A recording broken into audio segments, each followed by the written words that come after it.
الحمد لله والصلاة على رسول الله أما بعد فأعوذ بالله من الشيطان الرجيم بسم الله الرحمن الرحيم إن عدة الشهور عند الله 12 شهرا في كتاب الله يوم خلق السماوات والأرض منها 4 حرم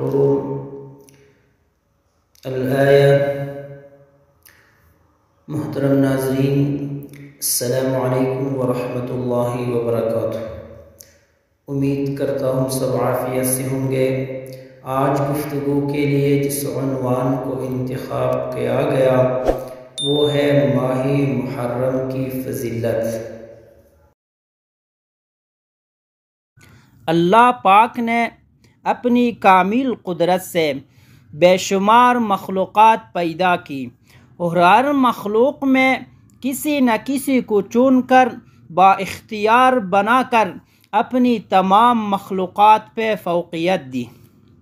جیسا کہ فرشتوں میں سے 4 فرشتے معتبر، انسانوں میں سے رسول بنائے، جبکہ رسولوں میں سے جناب محمد رسول اللہ صلی اللہ علیہ وسلم کو برتری عطا فرمائی اور رحمت العالمین کے لقب سے نوازا۔ زمین سے مساجد کو اختیار دیا، جبکہ مساجد میں بیت اللہ شریف کو رحمتی الہی کا مرکز قرار دیا۔ کلام میں سے قرآن شریف کو کلامی الہی کا لقب دے کر عزت بخشی۔ ایام میں جمعۃ المبارک کو مبارک دن قرار دیا، جبکہ راتوں میں لیلۃ القدر کو چنا۔ اسی طرح مہینوں میں 4 مہینوں کو خاص فوقیت دی، جن میں محرم الحرام بھی شامل ہے۔ یقیناً محرم الحرام عظمت والا و بابرکت مہینہ ہے۔ حضرت قتادہ رحمۃ اللہ علیہ نے فرمایا، ان مہینوں میں عمل صالحہ بہت بڑا ثواب رکھتا ہے اور ان مہینوں میں ظلم و زیادتی بہت بڑا گناہ ہے۔ حضرت ابو ہریرہ رضی اللہ عنہ سے روایت ہے کہ رسول اللہ صلی اللہ علیہ وسلم نے ارشاد فرمایا، رمضان کے بعد سب سے افضل روزے ماہ محرم کے روزے ہیں جو اللہ کا مہینہ ہے، اور فرض نمازوں کے بعد سب سے افضل نماز تہجد کی نماز ہے۔ عن ابن عباس رضی اللہ عنہ ان رسول اللہ صلی اللہ علیہ وسلم قدم المدینة فوجد اليهود صياما يوم عاشوراء فقال لهم رسول الله صلى الله عليه وسلم ما هذا اليوم الذي تصومون؟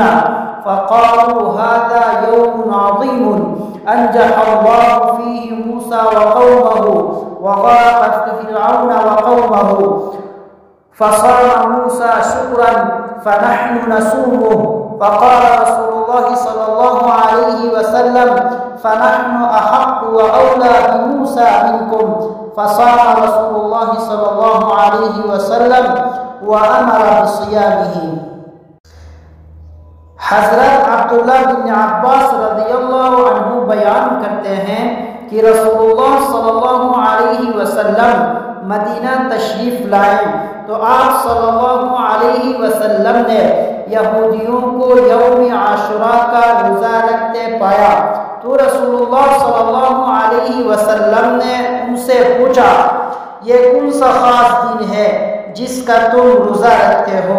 انہوں نے کہا، یہ بہت عظیم دن ہے کہ اللہ تعالیٰ نے اس دن میں موسیٰ علیہ السلام اور ان کے قوم کو نجات عطا کی، جبکہ فرعون اور اس کے قوم کو غرق کیا۔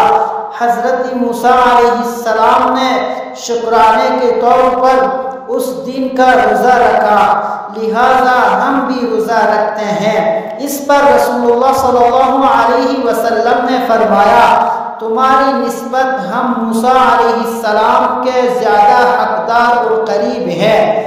پھر اس دن رسول اللہ صلی اللہ علیہ وسلم نے خود بھی روزہ رکھا اور صحابہ کرام رضی اللہ عنہم اجمعین کو بھی اس دن کا روزہ رکھنے کا حکم دیا۔